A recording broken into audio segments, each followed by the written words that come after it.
Okay, so we've got a plan C right down here above Animas Forks. Cruises up to Red Mountain Peak and Pass. So there's kind of an alternate route back to the $1 Million Highway.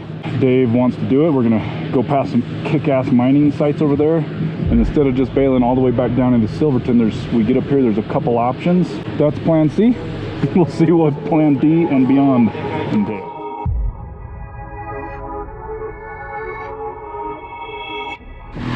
What is that? Freaking mining operation.